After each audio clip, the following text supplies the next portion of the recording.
Hi കൂട്ടുകാരെ, പുതിയൊരു വീഡിയോയിലേക്ക് എല്ലാവർക്കും സ്വാഗതം. അങ്ങനെ അനുപമയോട് രഘു ആ കള്ളം പറയണം കേട്ടോ. അത് കേൾക്കുന്ന അനുപമ ആകെ പേടിച്ച് പോവാണ്. രഘു ഏട്ടാ, ഇതൊരു ഭീഷണിയാണല്ലോ, ഇത് ആലോചിക്കുമ്പോൾ ഒരു പേടി തോന്നുന്നുണ്ട് എന്നൊക്കെ ഇങ്ങനെ പറയുമ്പോൾ ഉടൻ തന്നെ രഘു പറയാണ്, എന്തായാലും നീ ഒന്ന് സൂക്ഷിച്ചാൽ മതി അനു, എന്നാൽ അച്ഛനെ വിളിച്ച് ഈ വിവരങ്ങൾ അങ്ങ് പറഞ്ഞാൽ. അയ്യോ അമ്മാവൻ ഇതൊന്നും അറിയണ്ട, അമ്മാവൻ ഇത് അറിഞ്ഞു കഴിഞ്ഞാൽ പ്രശ്നമാവും. പക്ഷേ യാതൊരു പരിചയമില്ലാത്ത ഒരാളെ പെട്ടെന്നൊക്കെ ഈ ഉദ്ഘാടനത്തിന് വിളിക്കുക എന്നൊക്കെ പറഞ്ഞാൽ അതൊരു ശരിയായ ഏർപ്പാടല്ലല്ലോ, അത് ശരിയല്ല. ഇനിയിപ്പോൾ എന്താ ചെയ്യുക, അച്ഛൻ വിളിച്ചില്ലേ, എന്നാൽ അച്ഛൻ ആ സൂചന കൊടുത്താലോ എന്നിങ്ങനെ അനുഭവം പറയുമ്പോൾ, അയ്യോ അമ്മാവനൊന്നും അറിയണ്ട, അവൻ ശരിയല്ല എന്ന് അനുഭവം മനസ്സിലാക്കിയാൽ മതി. അവൻ ഇനിയും ഇങ്ങോട്ടേക്ക് കയറി വരാൻ ചാൻസ് ഉണ്ട്, അതൊന്ന് മനസ്സിലാക്കി കളിക്കുക. അതുപോലെ രഘുട്ടാ, എന്നാൽ ഒരു കാര്യം പറയട്ടെ, വീട്ടിൽ കയറി വന്നാൽ അവിടെ കൈകാര്യം ചെയ്യാൻ എനിക്കറിയാം, പിന്നെ ഉദ്ഘാടനം അങ്ങ് കഴിയട്ടെ, അതിനുശേഷം അവന് ഉള്ളത് ഞാൻ കൊടുത്തോളാം എന്ന് പറയുന്നുണ്ട് കേട്ടോ. ഇതൊക്കെ കേൾക്കുന്ന അനുഭവം വലിയ ടെൻഷനാണ്. രഘുവിൻ്റെ മുഖത്തൊരു കള്ളക്കളിയുണ്ട് കേട്ടോ. പിന്നീട് സെൽഫി സുകുമാരിയാണ് കാണിക്കുന്നത്. അനുപമയുടെ കാര്യം പറയാൻ വേണ്ടിയിട്ട് സെൽഫി സുകുമാരി സുശീലയുടെ അടുത്തോട്ട് ഓടി വരികയാണ്.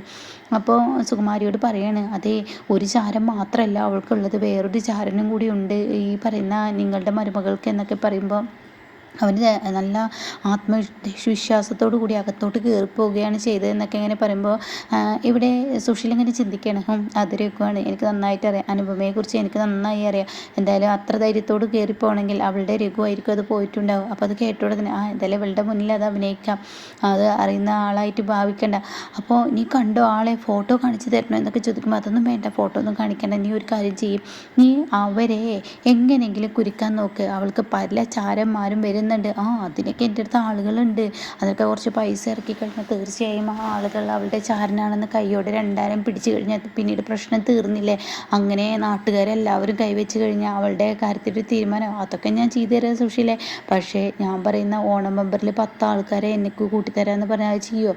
അത് കേട്ട സുശീല പറയാം, ഞാനത് ചെയ്യാം, ആദ്യം നീ ഈ കാര്യം ചെയ്യുക, അതിനുള്ള ചിലവിനുള്ള പൈസ ഒക്കെ ഞാൻ തരാമെന്ന് സുശീല ഈ സുകുമാരിയോട് പറയുന്നുണ്ട് കേട്ടോ. പിന്നീട് കാണിക്കുന്നത് മാഷിനെയാണ്. മാഷിൻ്റെ അടുത്ത് സച്ചിയും സാവിത്രി ഇങ്ങനെ കരഞ്ഞുകൊണ്ടിരിക്കുകയാണ്. അപ്പോൾ തന്നെ മാഷ് പറയും, നിങ്ങൾ എൻ്റെ മുന്നിൽ ഇരുന്ന് കരയുന്നത് കാണുമ്പോൾ എനിക്ക് മനസ്സിനൊരു ഇടങ്ങറ് തോന്നുന്നു, കാരണം ഞാൻ കാരണമാണല്ലോ ഈ പറയുന്ന നിങ്ങളുടെ മകന് ജയിലിൽ പോയത്, അവൻ എനിക്കും വേണ്ടി ത്യാഗം ചെയ്തതാണല്ലോ, അതുകൊണ്ട് തന്നെ നിങ്ങളിങ്ങനെ കരയില്ലേ, അതെനിക്ക് ബുദ്ധിമുട്ടുണ്ടാക്കുന്നു, വളരെ വിഷമം ഉണ്ടാക്കുന്നു, എന്തായാലും എൻ്റെ നിങ്ങൾ പറയുന്ന നിങ്ങളുടെ മകനോട് ഗോകുലിനോട് കാര്യങ്ങളൊക്കെ പറഞ്ഞ് ഞാൻ മനസ്സിലാക്കിയിട്ടുണ്ട് എന്നൊക്കെ അങ്ങനെ പറയാനായിട്ടാ.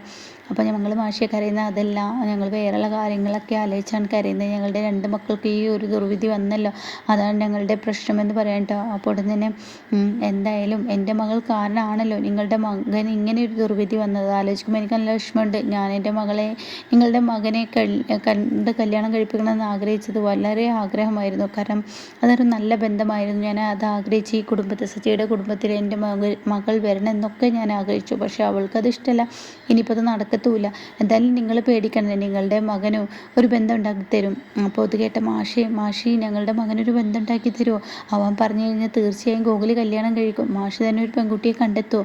അതൊന്നും വേണ്ട, അവനുള്ള പെൺകുട്ടി അവൻ തന്നെ കണ്ടെത്തും, എന്തായാലും നിങ്ങൾ ടെൻഷനാവണ്ട, അത് വിട്ടേക്ക് എന്നൊക്കെ പറയുമ്പോൾ ഉടൻ തന്നെ സച്ചി പറയണം, മാഷി ഞാൻ വേറൊരു കാര്യം കൂടി പറയാനാണ് തുടങ്ങുന്നത്, ഇവിടെ സത്യൻ്റെ ഈ പണിയുടെ കെയർ ഓഫിൽ പല പ്രാവശ്യം സുശീല ഇവിടെ കയറി ഇറങ്ങുന്നുണ്ട്, അപ്പോൾ അതുകൊണ്ട് അത് കേട്ടുടനെ മാഷ് പറയാ, വൃത്തികെട്ട സ്ത്രീയുടെ കാര്യങ്ങളൊന്നും എനിക്കറിയണ്ട എന്ന് പറയണ്ട, അല്ല അവർ ഈ അനുപമയും ഇന്ദ്രനും ഡിവേഴ്സ് ആവുക എന്നൊക്കെ പറയുന്നത് കേൾക്കുന്നു, അതിന് നേരെ നുണയോ ഒന്നും എനിക്കറിയില്ല, അത് സത്യമാണെന്ന് ചോദിക്കുമ്പോൾ അവർ തമ്മിൽ ഡിവേഴ്സ് ആവുക തന്നെയാണ്, അതല്ലേ ഇനി നല്ലത്, എന്നാൽ അവർ ഇന്ദ്രന് വേറൊരു കല്യാണം ആലോചിക്കുന്നു, അനുപമയും ഇന്ദ്രനെ ഒന്ന് സൂക്ഷിക്കുന്നത് നല്ലതാണെന്ന് പറഞ്ഞ ഉടൻ തന്നെ ഞങ്ങൾ എന്തിനു സൂക്ഷിക്കണം, അവൻ്റെ ഈ പറയുന്ന ഇന്ദ്രന് അവനെ വേറൊരു വിവാഹം അവൻ്റെ അമ്മ കഴിപ്പിച്ച് കൊടുക്കുന്നതിൽ യാതൊരു തെറ്റുമില്ല, കാരണം അവനിപ്പോൾ ഒരു ആരും കല്യാണം കഴിക്കാത്ത ഒരു ചെറുക്കനായി ഇങ്ങനെ നിൽക്കണം എന്നൊന്നും ഞാൻ ആവശ്യപ്പെടില്ല, എൻ്റെ മകളെ ഞാൻ കല്യാണം കഴിപ്പിക്കാൻ തന്നെയായിരിക്കും ആഗ്രഹിക്കുക, അതുകൊണ്ട് തന്നെ അങ്ങനെ ഒരു കാര്യം ഞാൻ പറയുന്നില്ല എന്ന് പറയട്ടോ. ഇത് കേൾക്കുന്നതിനോടുകൂടി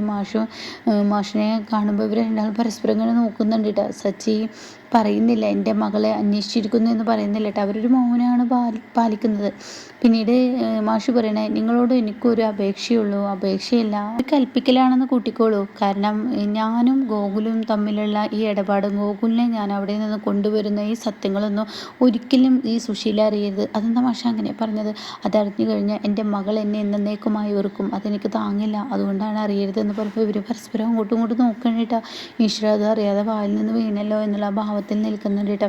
പിന്നീട് മാഷ് പറയണേ ഇനി ഞാൻ നിൽക്കുന്നില്ല, ഞാൻ പോട്ടെ എന്നൊക്കെ പറയുമ്പോൾ സച്ചി പറയുന്നുണ്ട് ഞാൻ കൊണ്ടുവിടാന്നൊക്കെ പറയുന്നുണ്ട് കേട്ടോ. വളരെ ഒരു കുറ്റബോധം ഇവരുടെ മുന്നിൽ കാണിക്കുന്നുണ്ട്.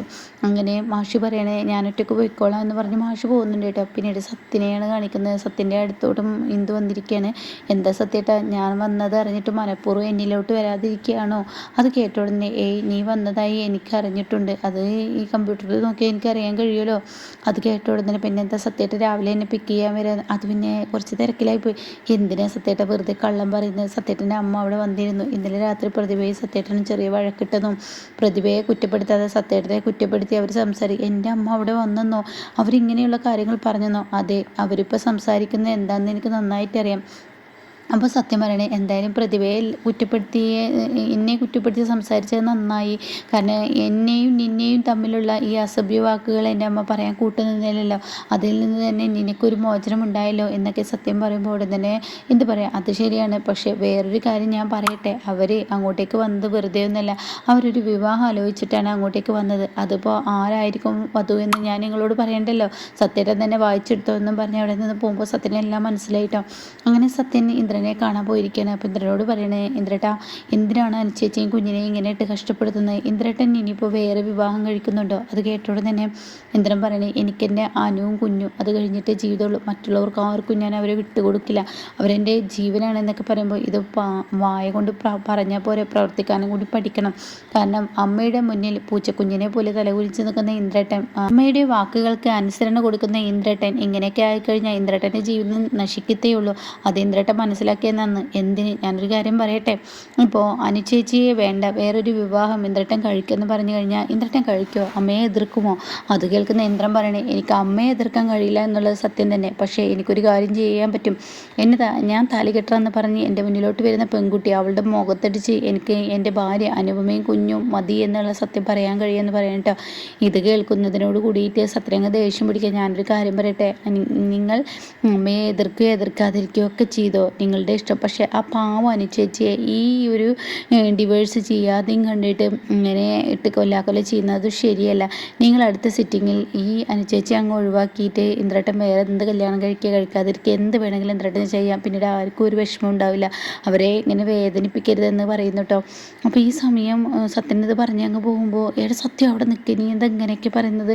അങ്ങനെയൊന്നും ഒരിക്കലും പറയല്ലേ എന്ന് പറയുമ്പോൾ, ഞാൻ അമ്മയെ എതിർക്കാൻ കഴിഞ്ഞില്ലെങ്കിൽ ഇന്ദ്രേട്ടൻ ഒരു കാര്യം ചിന്തിച്ചോ, അമ്മ ഒരു മുന്നേ എല്ലാ കാര്യങ്ങളും ഫാസ്റ്റായി ചെയ്യുന്നുണ്ട്. അതെന്താണ് നീ അങ്ങനെ പറയുന്നത്? അതന്നെ, ഇന്ദ്രേട്ടന് വേറൊരു വിവാഹം ആലോചിക്കുന്നുണ്ട് എന്ന സത്യം ഇന്ദ്രേട്ടനൊന്ന് മനസ്സിലാക്കിയ അത് ഇന്ദ്രേട്ടന് നന്ദി എന്ന് പറയാം കേട്ടോ. ഇതേ സമയം ഞാനൊരു കാര്യം പറയാം, അടുത്ത സിറ്റിങ്ങിലൂടെ ഞങ്ങൾ തമ്മിലുള്ള ദാമ്പത്യം അത് ദൃഢമാക്കിയെടുക്കാൻ എന്നെ കൊണ്ട് കഴിയും. അങ്ങനെയാണെങ്കിൽ ഇന്ദ്രേട്ടന് നന്ന്. നമുക്ക് അമ്മയെ എതിർക്കാൻ കഴിഞ്ഞില്ലെങ്കിലും അനുചേച്ചിയുടെ കൂടെയാണ് ജീവിതം എന്നുള്ളത് അമ്മയുടെ മുന്നിൽ കാണിച്ചു കൊടുത്താലും അമ്മക്ക് പിന്നീട് ഈ ഒരു കാര്യം പറഞ്ഞ് ഇന്ദ്രേട്ടനെ മുന്നോട്ട് വരില്ല. എന്നാൽ ഇന്ദ്രേട്ടന് ജീവിതം നഷ്ടപ്പെടില്ല എന്ന് പറയാൻ കേട്ടോ. പിന്നീട് കാണിക്കുന്ന രവിയാണ്. സുശീല വന്നിരിക്കുകയാണ്. അപ്പോൾ സുശീല, നിങ്ങളുടെ വരവ് വന്നില്ലേ, എന്നാൽ നിങ്ങളുടെ മകൻ ഇപ്പോൾ വന്ന് പൊട്ടിത്തെറിച്ച് പോയതുള്ളൂ. അപ്പോൾ ഞാൻ പറഞ്ഞ ആ ഒരു വെടിക്കെട്ട് അവന് ലേറ്റിരിക്കുന്നുല്ലേ? അപ്പോൾ ഇത് കേൾക്കുമ്പോൾ ഹർഷ വരികയാണ് കേട്ടോ. അപ്പോൾ ഉടൻ തന്നെ നിങ്ങൾ പറഞ്ഞ വെടിക്കെട്ട് തന്നെയാണ് അവന് ഏറ്റിരുന്നത് എന്ന് എനിക്ക് മനസ്സിലായി. ആ ഫോട്ടോയുടെ ബാക്കിൽ നിങ്ങളാണ് കളിച്ചത് എന്നും എനിക്ക് മനസ്സിലായി. അത് ഇപ്പോൾ ഹർഷ പറഞ്ഞില്ലെങ്കിലും എനിക്ക് ആളെ വായിച്ചെടുക്കാനുള്ള ആ കഴിവൊക്കെ എന്നിലുണ്ടെന്ന് പറയുമ്പോൾ സുശീല ആകെ പെട്ടുപോവാണ് കേട്ടോ. അപ്പോൾ ഉടൻ തന്നെ ഈ ഫോട്ടോ ഇവനെ എങ്ങനെ കണ്ടു എന്നുള്ള ഭാവത്തിൽ ഇങ്ങനെ ഉടൻ തന്നെ ഹർഷയും നിൽക്കുന്നുണ്ട്. ഹർഷയല്ല, സുശീലയും നിൽക്കുന്നുണ്ട് കേട്ടോ.